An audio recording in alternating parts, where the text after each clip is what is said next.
What We Talk About When We Talk About Love by Raymond Carver. My friend Mel McGinnis was talking. Mel McGinnis is a cardiologist, and sometimes that gives him the right. The four of us were sitting around his kitchen table drinking gin. Sunlight filled the kitchen from the big windows behind the sink.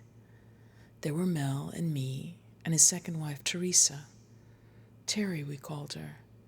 And my wife, Laura. We lived in Albuquerque then, but we were all from somewhere else. There was an ice bucket on the table. The gin and the tonic water kept going around, and we somehow got on the subject of love. Mel thought real love was nothing less than spiritual love. He said he'd spent 5 years of his life in a seminary before quitting to go to medical school. He said he still looked back on those years in the seminary as the most important years in his life. Terry said the man she lived with before she lived with Mel loved her so much he tried to kill her. Then Terry said, "He beat me up one night. He dragged me around the living room by my ankles. He kept saying, 'I love you, you bitch.' He went on dragging me around the living room by my ankles. My head kept knocking on things." Terry looked around the room. "What do you do with love like that?" She was a bone-thin woman with a pretty face, dark eyes, and brown hair that hung down her back. She liked necklaces made of turquoise and long pendant earrings. "My God, don't be silly. That's not love, and you know it," Mel said. "I don't know what you'd call it, but I sure know you wouldn't call it love." "Say what you want to, but I know what it was," Terry said. "It may sound crazy to you, but it's true just the same. People are different, Mel. Sure, sometimes he may have acted crazy, okay, but he loved me. In his own way, maybe, but he loved me. There was love there, Mel. Don't say that there wasn't." Mel let out his breath. He held his glass and turned to Laura and me. "The man threatened to kill me," Mel said. He finished his drink and went for the gin bottle. "Terry's a romantic. Terry's of the kick me so I'll know you love me school. Terry, hon, don't look that way." Mel reached across the table and touched Terry's cheeks with his finger. He grinned at her. "Now he wants to make up," Terry said. "Make up? What is there to make up? I know what I know, that's all." "How do we get started on this subject anyway?" Terry said. She raised her glass and drank from it. "Mel always has love on his mind," she said. "Don't you, honey?" She smiled, and I thought that was the last of it. "I just wouldn't call Ed's behavior love. That's all I'm saying, honey," Mel said. "What about you guys?" Mel said to Laura and me. "Does that sound like love to you?" "I'm the wrong person to ask," I said. "I didn't even know the man. I heard his name mentioned in passing. I wouldn't know. You have to know the particulars. But I think what you're saying is that love isn't absolute." Mel said, "The kind of love I'm talking about is. The kind of love I'm talking about, you don't try and kill people." Laura said, "I don't know anything about Ed or about the situation, but who can judge anyone else's situation?" I touched the back of Laura's hand. She gave me a quick smile. I picked up Laura's hand. It was warm, the nails polished, perfectly manicured. I encircled the broad wrist with my fingers, and I held her. "When I left, he drank rat poison," Terry said. She clasped her arms with her hands. "They took him to the hospital in Santa Fe. That's where he lived then, about 10 miles out. They saved his life, but his gums went crazy from it. I mean, they pulled away from his teeth. After that, his teeth stood out like fangs. My God," Terry said. She waited a minute, then let go of her arms and picked up her glass. "What people won't do," Laura said. He's out of the action now, Mel said. He's dead. Mel handed me the saucer of limes. I took a section, squeezed it over my drink, and stirred the ice cubes with my fingers. It gets worse, Terry said. He shot himself in the mouth. But he bungles that too. Poor Ed, she said. Terry shook her head. Poor Ed nothing, Mel said. He was dangerous. Mel was 45 years old. He was tall and rangy with curly soft hair. His face and arms were brown from the tennis he played. When he was sober, his gestures, all his movements, were precise, very careful. He did love me, though, Mel. Grant me that, Terry said. That's all I'm asking. He didn't love me the way you love me. I'm not saying that. But he loved me. You can grant me that, can't you? What do you mean he bungled? I said. Laura leaned forward with her glass. She put her elbows on the table and her glass with both hands. She glanced from Mel to Terry and waited with a look of bewilderment on her face, as if amazed such things happened to people you were friendly with. How'd he bungle it when he killed himself? I asked. I'll tell you what happened, Mel said. He took his .22 pistol he'd bought to threaten Terry and me with. Oh, I'm serious. The man was always threatening. You should have seen the way we lived in those days, like fugitives. I even bought a gun myself. Can you believe it? A guy like me? But I did. I bought a gun for self-defense and carried it in my glove compartment. Sometimes I'd have to leave the apartment in the middle of the night to go to the hospital, you know. Terry and I were married then, and my first wife had the kids, the house, the dog, everything, and Terry and I were living in this apartment here. Sometimes, as I say, I'd get a call in the middle of the night and have to go to the hospital at 2 or 3 in the morning. It'd be dark out there in the parking lot, and I'd break into a sweat before I could even get to my car. I never knew if he was going to come out of the shrubbery or from behind a car and start shooting. I mean, the man was crazy. He was capable of wiring a bomb, anything. He used to call my service at all hours and say he needed to talk to the doctor. And when I'd return the call, he'd say, "You son of a bitch, your days are numbered." Little things like that. It was scary, I'm telling you. I still feel sorry for him, Terry said. It sounds like a nightmare, Laura said, but what exactly happened after he shot himself? Laura is the legal secretary. We'd met in a professional capacity. Before we knew it, it was a courtship.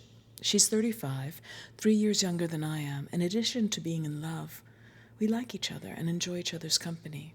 She's easy to be with. What happened? Laura asked. Mel said, he shot himself in the mouth in his room. Someone heard the shot and told the manager. They came in with a pass key, saw what had happened, and called an ambulance. I happened to be there when they brought him in, alive but past recall. The man lived for 3 days. His head swelled up to twice the size of a normal head. I'd never seen anything like it, and I hope I never do again. Terry wanted to go in and sit with him when she found out about it. We had a fight over it. I didn't think she should see him like that. I didn't think she should see him. And I still don't. Who won the fight? Laura said. I was in the room with him when he died, Terry said. He never came up out of it, but I sat with him. He didn't have anyone else. He was dangerous, Mel said. If you call that love, you can have it. It was love, Terry said. Sure, it's abnormal in most people's eyes, but he was willing to die for it. He did die for it. I sure as hell wouldn't call it love, Mel said. I mean, no one knows what he did for it. I've seen a lot of suicides, and I wouldn't say anybody knew what they did it for. Mel put his hands behind his neck and tilted his chair back. I'm not interested in that kind of love, he said. If that's love, you can have it. Terry said, we were afraid. Mel even made a will out and wrote to his brother in California, who used to be a Green Beret. Mel told him who to look for if something happened to him. Terry drank from her glass. But Mel's right. We lived like fugitives. We were afraid. Mel was, weren't you, honey? I even called the police at one point, but they were no help. They said they couldn't do anything until Ed actually did something. Isn't that a laugh? Terry said. She poured the last of the gin into her glass and waggled the bottle. Mel rose from the table and went to the cupboard. He took down another bottle. Well, Nick and I know what love is, Laura said. For us, I mean. Laura bumped my knee with her knee. You're supposed to say something now, Laura said, then turned her smile on me. For an answer, I took Laura's hand and raised it to my lips. I made a big production out of kissing her hand. Everyone was amused. We're lucky, I said. You guys, Terry said, stop that now. You're making me sick. You're still on the honeymoon, for God's sakes. You're still gaga, for crying out loud. Just wait. How long have you been together now? How long has it been? A year? Longer than a year? Going on a year and a half, Laura said, flushed and smiling. Oh, now, Terry said, wait a while. She held her drink and gazed at Laura. I'm only kidding, honey, Terry said. Mel opened the gin and went around the table with the bottle. Here, you guys, he said, let's have a toast. I want to propose a toast to love, to true love, Mel said.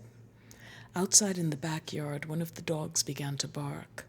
The leaves of the aspen that leaned against the window tickled against the glass. The afternoon sun was like a presence in the room, the spacious light of ease and generosity. We could have been anywhere, somewhere enchanted. We raised our glasses again and grinned at each other like children who agreed on something forbidden.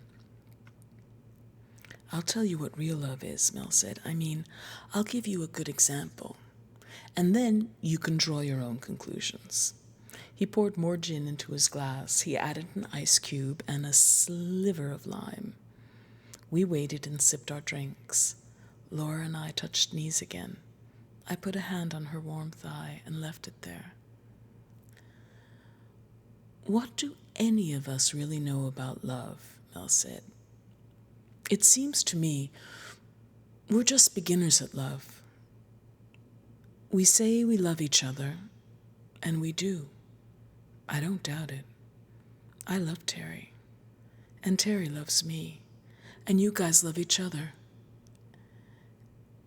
And we do. I don't doubt it. You know the kind of love I'm talking about now. Physical love, that impulse that drives you to someone special, as well as the love of the other person's being, his or her essence, as it were. Carnal love, and well, call it sentimental love. The day-to-day caring about the other person. But sometimes I have a hard time accounting for the fact that I must have loved my first wife too. But I did. I know I did. So I suppose I am like Terry in that regard. Terry and Ed. He thought about it, and then he went on. There was a time that I thought I loved my first wife more than life itself. But now I hate her guts. I do. How do you explain that? What happened to that love? What happened to it is what I'd like to know. I wish someone could tell me. Then there's Ed. Okay, we're back to Ed. He loves Terry so much he tries to kill her, and he winds up killing himself. Mel stopped talking and swallowed from his glass. You guys have been together 18 months, and you love each other. It shows all over you. You glow with it. But you both loved other people before you met each other. You've both been married before, just like us. And you probably loved other people before that too, even. Terry and I have been together for 5 years, been married for 4. And the terrible thing is, but the good thing too, the saving grace, you might say, is that if something happened to one of us, excuse me for saying this, but if something happened to one of us tomorrow, I think the other person would grieve for a while, but then the surviving party would go out and love again, have someone else soon enough. All this love we're talking about, it would just be a memory. Maybe not even a memory. Am I wrong? Am I way off base? Because I want you to set me straight if you think I'm wrong. I want to know. I mean, I don't know anything. I'm the first one to admit it. Mel, for God's sake, Terry said. She reached out and took hold of his wrist. Are you getting drunk? Honey, are you drunk? Honey, I'm just talking, Mel said. All right, I don't have to be drunk to say what I think. I mean, we're all just talking, right? Mel said. He fixed his eyes on her. Sweetie, I'm not criticizing, Terry said. She picked up her glass. I'm not on call today, Mel said. Let me remind you of that. I'm not on call. Mel, we love you, Laura said. Mel looked at Laura. He looked at her as if he could not place her, as if she was not the woman she was. Love you too, Laura, Mel said. And you, Nick. Love you too. You know something? Mel said. You guys are our pals. He picked up his glass. Mel said, I was going to tell you about something. I was going to prove a point. You see, this happened a few months ago, but it's still going on right now. And it ought to make us feel ashamed when we talk like we know what we're talking about, when we talk about love. Come on now, Terry said. Don't talk like you're drunk if you're not drunk. Just shut up for once in your life, Mel said very quietly. Will you do me a favor and do that for a minute? So, as I was saying, there's this old couple who had this car wreck out on the interstate. A kid hit them, and they were all torn to shit, and no one was giving them much chance to pull through. Terry looked at us, and then back at Mel. She seemed anxious, but maybe that's too strong of a word. Mel was handing the bottle around the table. I was on call that night, Mel said. It was May or maybe it was June. Terry and I had just sat down to dinner when the hospital had called. There had been this thing out on the interstate. Drunk kid, teenager, plowed his dad's pickup into this camper with this old couple in it. They were up in their mid-70s, that couple. The kid, 18, 19, something. He was DOA. Taking the steering wheel right through the sternum. The old couple, they were alive, you understand. I mean, just barely. But they had everything. Multiple fractures, internal injuries, hemorrhaging, contusions, lacerations, the works. And each of them had concussions. They were in a bad way, believe me, and of course their age was 2 strikes against them. I'd say she was worse off than he was. Ruptured spleen along with everything else, both kneecaps broken, but they'd been wearing their seatbelts, and God knows that's what saved them for the time being. Folks, this is an advertisement for the National Security Council, Terry said. This is your spokesman, Dr. Melvin R. McGinnis, talking. Terry laughed. Mel, sometimes you're just too much, but I love you, hon, she said. Honey, I love you. He leaned across the table. Terry met him halfway. They kissed. Terry's right, Mel said as he settled himself. Get those seatbelts on. But seriously, they were in some shape, those oldsters. By the time I got down there, the kid was dead, as I said. He was off in a corner, laid out on a gurney. I took one look at the couple and told the ER nurse to get me a neurologist and an orthopedic man and a couple of surgeons down there right away. He drank from his glass. I'll try to keep this short, he said. So, we took the both of them up to the OR and worked like fuck on them for most of the night. They had these incredible reserves, too, those two. You could see that once in a while. So we did everything that could be done, and toward the morning, we're giving them a 50-50 chance, maybe less than that for her. So here they are, still alive the next morning. So, okay, we moved them into the ICU, which is where they both kept plugging away at it for 2 weeks, hitting it better and better on all the scopes. So we transfer them out to their own room. Mel stopped talking. Here, he said, let's drink this cheapo gin the hell up. Then we're going to dinner, right? Terry and I know a new place. That's where we'll go, to this new place we know about, but we're not going until we finish this cut-rate lousy gin. Terry said, we haven't actually eaten there yet, but it looks good from the outside, you know? I like food, Mel said. If I had to do it all over again, I'd be a chef, you know? Right, Terry? Mel laughed. He fingered the ice in the glass. Terry knows, he said. Terry can tell you. But let me say this. If I could come back again in a different life, a different time, and all, you know what? I'd like to come back as a knight. You were pretty safe wearing all that armor. It was all right being a knight until gunpowder and muskets and pistols came along. Mel, would you like to ride a horse and carry a lance? Terry said. Carry a woman's scarf with you everywhere? Laura said. Or just a woman? Mel said. Shame on you, Laura said. Terry said, suppose you came back as a serf. The serfs didn't have it so good in those days. The serfs never had it good, Mel said, but I guess even the knights were vessels to someone. Isn't that the way it worked? But then, everyone is always a vessel to someone. Isn't that right? Terry?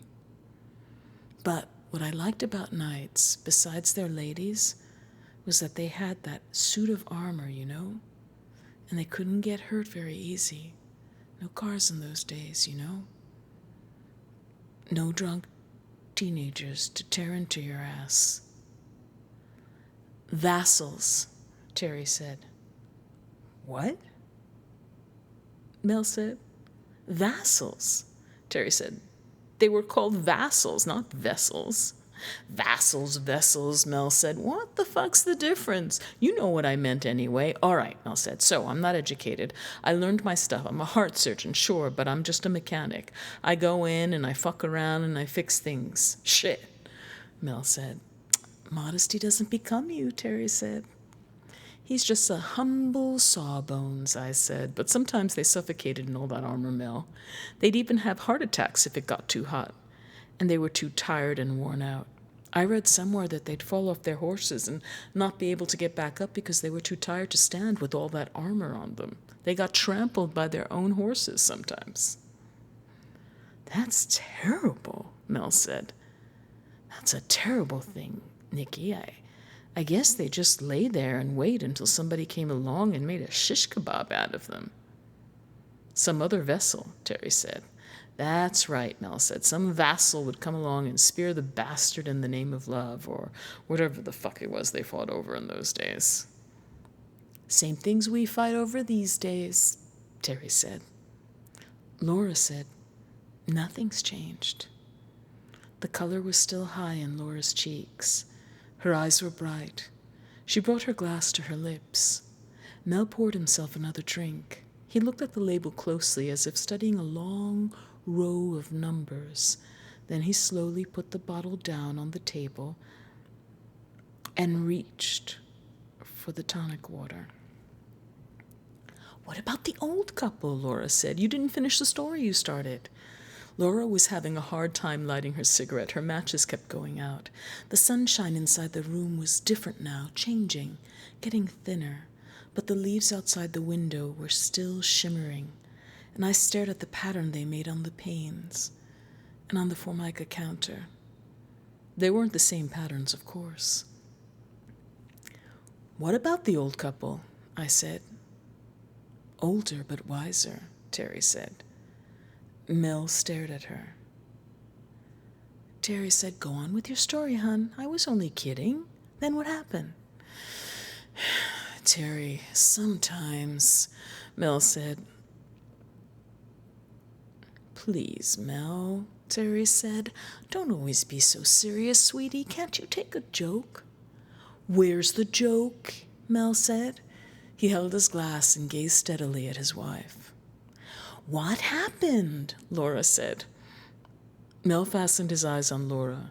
He said, Laura, if I didn't have Terry, and if I didn't love her so much, and if Nick wasn't my best friend, I'd fall in love with you. I'd carry you off, honey, he said. Tell your story, Terry said. Then we'll go to that new place, okay? Okay, where was I? He said. He stared at the table, and then he began again. I dropped in to see each of them every day, sometimes twice a day, and if I was up doing other calls, anyway, casts and bandages, head to foot, the both of them. You know, you've seen it in the movies, little eye holes and nose holes and mouth holes, and she had to have her legs slung up on top of it. Well, the husband was very depressed for the longest while. Not about the accident, though. I mean, the accident was one thing, but it wasn't everything. I'd get up to his mouth hole, you know, and he'd say, no, it wasn't the accident, exactly. But it was something, because he couldn't see her through his eye holes. He said that what was making him feel so bad was that he couldn't see her. Can you imagine? The man's heart was breaking because he couldn't turn his goddamn head and see his goddamn wife. Mel looked around the table and shook his head at what he was going to say. I mean, it was killing the old fart just because he couldn't look at the fucking woman. We all looked at Mel. Do you see what I'm saying? Maybe we were a little drunk by then. I know it was hard keeping things in focus. The light was draining out of the room, going back through the window where it had come from. Yet nobody made a move to get up from the table to turn on the overhead light. Listen, Mel said, let's finish this fucking gin. There's enough left here for one shooter all around. Then let's go eat. Let's go to the new place. He's depressed, Terry said. Mel, why don't you take a pill? Mel shook his head. I've taken everything there is. We all need a pill now and then, I said. Some people are born needing them, Terry said. She was using her finger to rub at something on the table. Then she stopped rubbing. I think I want to call my kids, Mel said. Is that all right with everybody? I'll call my kids. Terry said, what if Marjorie answers the phone? You guys, you've heard us on the subject of Marjorie, right? Honey, you know you don't want to talk to Marjorie. It'll make you feel even worse. I don't want to talk to Marjorie, Mel said, but I want to talk to my kids. There isn't a day goes by that Mel doesn't say he wishes she'd get married again or else die. Terry said. For one thing, Terry said, she's bankrupting us. Mel says it's just to spite him that she won't get married again. She has a boyfriend who lives with her and the kids, so Mel is supporting the boyfriend too. She's allergic to bees, Mel said. If I'm not praying she'll get married again, I'm praying she'll get herself stung to death by a swarm of fucking bees. Shame on you, Laura said. Bzzz, Mel said, turning his fingers into bees and buzzing them at Terry's throat. Then he let his hands drop all the way down to his sides. She's vicious, Mel said. Sometimes I think I'll go up there dressed like a beekeeper, you know, that hat that's like a helmet with the plate that comes down over your face, the big gloves and the padded coat. I'll knock on the door and let loose a hive of bees in the house. But first I'd make sure the kids were out, of course. He crossed one leg over the other. It seemed to take him a lot of time to do it. Then he put both feet on the floor, leaned forward, elbows on the table, his chin cupped in his hands. Maybe I won't call the kids after all. Maybe it isn't such a hot idea. Maybe we'll just go eat. How does that sound? Sounds fine to me, I said. Eat or not eat or keep drinking, I could head right on out into the sunset. What does that mean, honey? Laura said. It just means what I said. I said. It means I could just keep going. That's all it means. I could eat something myself, Laura said. I don't think I've ever been so hungry in my life. Is there something to nibble on? I'll put out some cheese and crackers, Terry said. But Terry just sat there. She did not get up to get anything. Mel turned his glass over. He spilled it out on the table. Gin's gone, Mel said. Terry said, now what? I could hear my heart beating. I could hear everyone's heart. I could hear the human noise we sat there making. Not one of us moving. Not even when the room went dark.